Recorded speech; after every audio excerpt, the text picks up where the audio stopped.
Welcome. Hello, my name is Barry Joseph. It's great to be here today. And my name is Barry Joseph. Please meet my puppet for today. I prefer the term avatar. Okay, so let's begin. Mr. Sexy Avatar.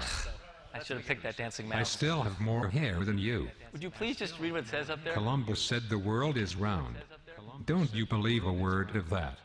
For I've been down to the edge of the world, sat on the edge where the wild went whirled.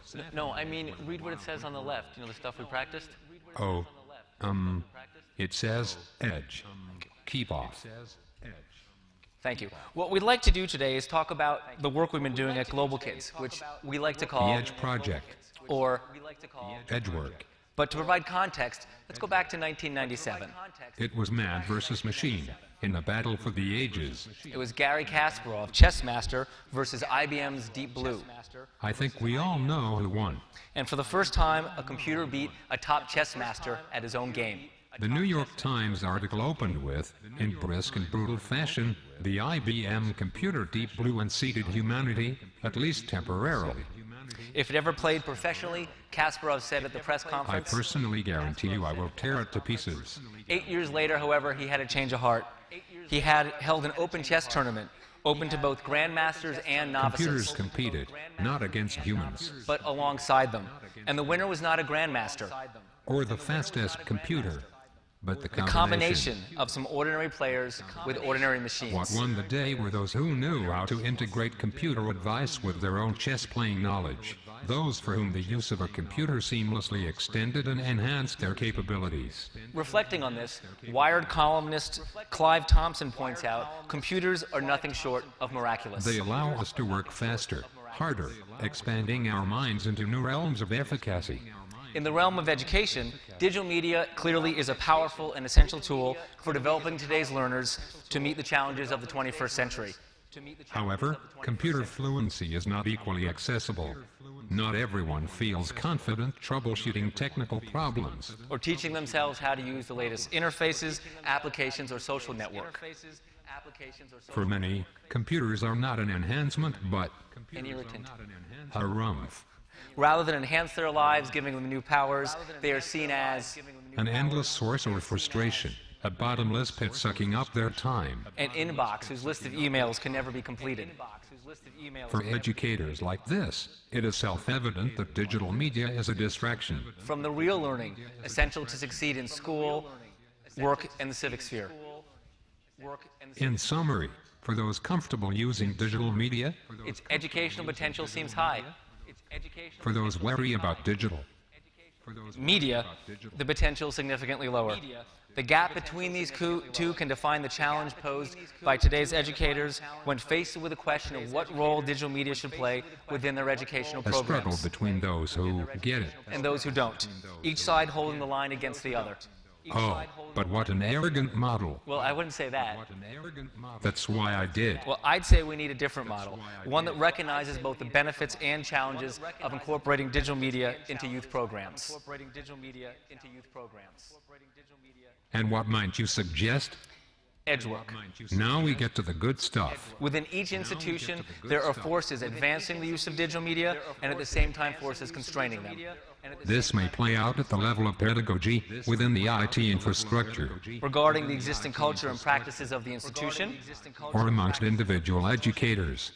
However, one interest isn't any more valid or correct. than any other. Digital media can be, to use the language of Harvard Business School professor Clayton Christensen, A disruptive innovation. a force that challenges how markets operate and causes us to reassess our metrics for success. And these challenges They are real. challenge institutional budgets, the comfort level of educators untrained in these new tools, and The very definition of learning. get ready for the climax. When the forces advancing the use of digital media run into the constraining forces, we refer to this as The edge. We contend that every educator, every educator. I think they got it.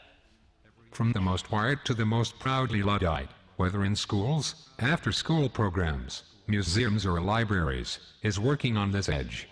Their edge points may be different, And they might respond to them in different ways.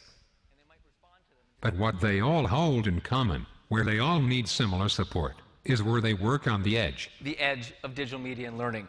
And this edge is not like the outside of a record, where an outer edge tries to change the core. It is more like where the ocean crashes upon the beach. Right, where the ocean of potential within digital media and learning hits the beach of hard reality. This edge is dynamic. Flowing with the tide. But, really, who cares? Why is this relevant? Here's why. It means that advancing the effective use by educators of digital media is not about bringing those challenged by technology into the wired camp. It's about building the capacity of all institutions, regardless of their skill and comfort level, to define and work on their edge. Most recently, with support from the MacArthur Foundation, we've identified techniques for identifying how the educational impact of a particular digital media tool is advanced or constrained by a variety of forces. We are not interested in helping civic and cultural institutions just use more digital media. We want to help people use it more effectively. More specifically, our efforts at Global Kids have focused on where cutting-edge digital media practices introduced into youth educational programs become a disruptive innovation, challenging the educators and/or the institutional culture to work on the edge of their comfort level. Most recently, we've had the honor of working with the New York Public Library, the U.S. Holocaust Museum, 2 juvenile jails, the Noguchi Museum, Mouse Squad, the Field Museum, and the Museum for African Art. These institutions have vastly different relationships with digital media, but they all took on the same challenge: to identify and work on their edge. To do this, they had to each perform a balancing act. As new media challenged their educational culture and practices, while in turn, that very culture and practice reshaped the potential for digital media and learning. At the end of the day, we wanted to understand the following question: how do institutions find their balance working on this edge? Do you want to hear some examples? Maybe you better ask again. Do you want to hear some examples?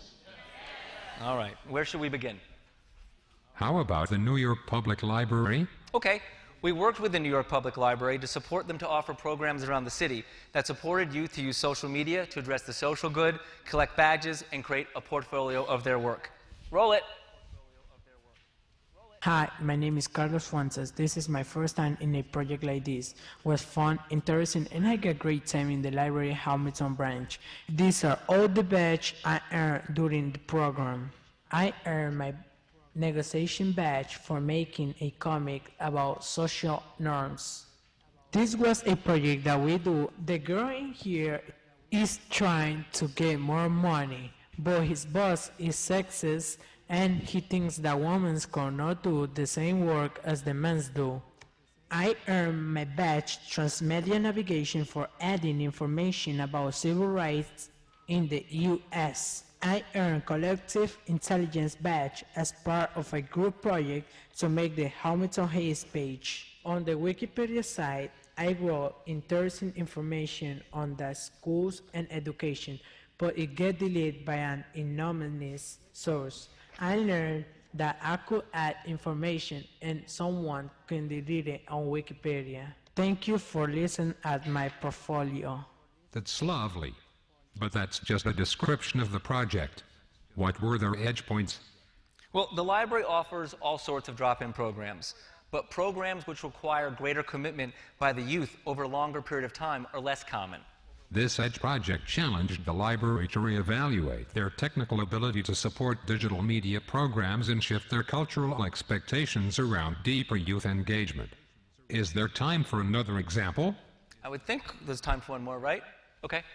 We worked with the Noguchi Museum, a museum designed by and dedicated to the work of one artist, to produce the following video. Here is an excerpt. Roll it. The setting at the Noguchi Museum, to me, is most like a second home, but more peaceful. I feel like I can sit and relax and enjoy the work at the museum. I think when you walk into the Noguchi Museum, you feel like you're walking into Noguchi's house or a part of his life, like he used it before, and you kind of get that feeling in the Noguchi Museum. When I think of Noguchi, I think of peace and like sanctuary, just because I think of the garden the most, and I think a lot of his work is meaningful, that it's always for the person. Right, your turn this time. That was the program, but what is their edge The point? museum intentionally lacks any significant digital media infrastructure. Noguchi's vision was for a direct relationship between the visitors to the museum and his art, something not mediated by digital media. So, how do you introduce the educational use of digital media into an unmediated art space? At least, that was the idea. Our report on all the EDGE projects over the past 2 years will be completed this summer, once he finishes it. I thought you were finishing it. Me? Our report on all the EDGE projects over the past 2 years will be completed this fall. We look forward to sharing it with you at olpglobalkids.org. That is OLP for Online Leadership Program, OLP.